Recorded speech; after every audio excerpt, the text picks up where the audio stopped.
So if you see what is the existing legal gap, existing law, अभी कौन सा कानून है जो इस चीज के ऊपर डील करता है? अभी सिर्फ एक ही है, that is the RP act, that is the representative of people's act 1951 का। ठीक है, एक ही एक्ट है 1951 का, जिसमें जो क्या कहता है, जहां पे वो जो भी इलेक्टेड रिप्रेजेंटेटिव है उनको डिस्क्वालीफाई करता है, राइट? सो दिस इज उनको डिस्क्वालीफाई करता है। यही एक आरपी एक्ट जो है वो भी कब करता है? अगर वो इलेक्टेड रिप्रेजेंटेटिव या कोई भी जो मिनिस्टर है वो कन्विक्शन, मतलब अगर उसका गुनाह साबित हो जाता है, conviction, only after their conviction is said. So ये कहता है the existing RPA act of 1951 disqualified elected representatives only after the conviction, this conviction the bill.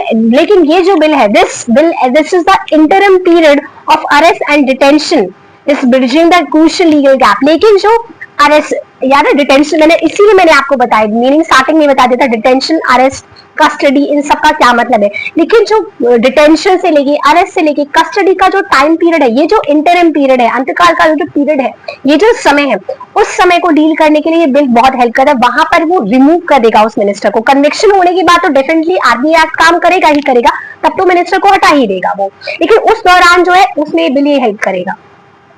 ठीक है, तो इसलिए बिल बेटर है। नेक्स्ट क्या? Fairness with the other employees, दूसरे एम्प्लॉइज के साथ एक फेयरनेस, एक सही जस्ट रहने का तरीका। जैसे कि उसने क्या लिखा है यहाँ पे, उसने कहा कि बाकी जो ऑर्डिनरी गवर्नमेंट एम्प्लॉइज हैं उनका सस्पेंशन, अगर उनके ऊपर कुछ ऐसा ऑफेंस लगता है, so they face a suspension within 48 hours of the custody.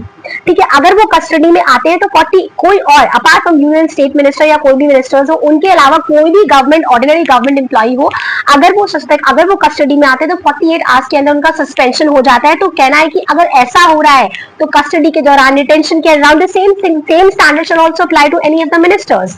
यही सेम स्टैंडर्ड सारे मिनिस्टर्स